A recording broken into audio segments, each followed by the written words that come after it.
মেসির জাদুকরি 6 MLS কাপের প্রথম শিরোপা জিতল ইন্টার মায়ামি। বাংলাদেশ সময় রবিবার সকালে ভ্যাঙ্কুভার হোয়াইট ক্যাপসকে ৩-১ গোলে হারিয়ে ক্লাবটি তুলে নেয় তাদের ইতিহাসের সবচেয়ে গুরুত্বপূর্ণ ট্রফি।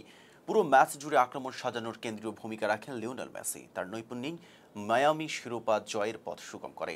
চেস স্টেডিয়ামে দর্শকদের উত্তেজনায় ম্যাচের শুরু থেকেই আধিপত্য দেখায় মায়ামি। রদ্রিগো ডি পলের ওভার দ্য টপ বল ধরে তাদেও আলেন্দো ক্রস পাঠালে প্রতিপক্ষ ডিফেন্ডার এডিয়ের আকাম্পোর গায়ে লেগে বল জালে চলে যায়।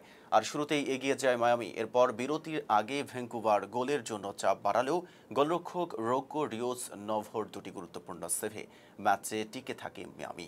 দ্বিতীয়ার্ধে ম্যাচে বাড়তে থাকে উত্তেজনা। মেসির একটি হেড অল্পের জন্যই লক্ষ্যভ্রষ্ট হলে সমর্থকদের মাঝে চাপ উত্তেজনা তৈরি হয়।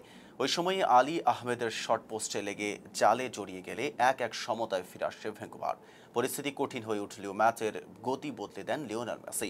তার নিখুঁত লেজার পাস ধরে ডিপল ঠান্ডা মাথায় গোল করলে আবারও লিড পায় মায়ামি। যোগ করার সময় মেসির আক্রমণ থেকেই আলেন্দে গোল করে দলের জয়ে নিশ্চিত করেন। ফলে প্রথমবারের মতো MLS কাপ জয়ের আনন্দে ভাসে ইন্টার মায়ামি। শিরোপা জয়ের রাতে বিদায় নেন দুই স্প্যানিশ তারকা সার্জিও বুস্কেটস ও জর্দি আলবা। তাদের শেষ ম্যাচে মেসি দারুণ পারফরম্যান্স উপহার দিয়ে মুহূর্তটিকে স্মরণীয় করে তোলেন। পুরো মৌসুমে অসাধারণ ধারাবাহিকতা দেখিয়ে মেসি MLS সর্বোচ্চ ২৩টি অ্যাসিস্ট করেন এবং শেষ ৬টি হোম ম্যাচে অবদান রাখেন ১৫টি গোল অ্যাকশনে। ক্যারিয়ারের ২৬টি বড় ফাইনালের মধ্যে এটি মেসির ১৮তম শিরোপা। এতক্ষণ সাথে ছিলাম মেহেদী হাসান। ফেজ দ্য পিপলের সাথে থাকার জন্য ধন্যবাদ।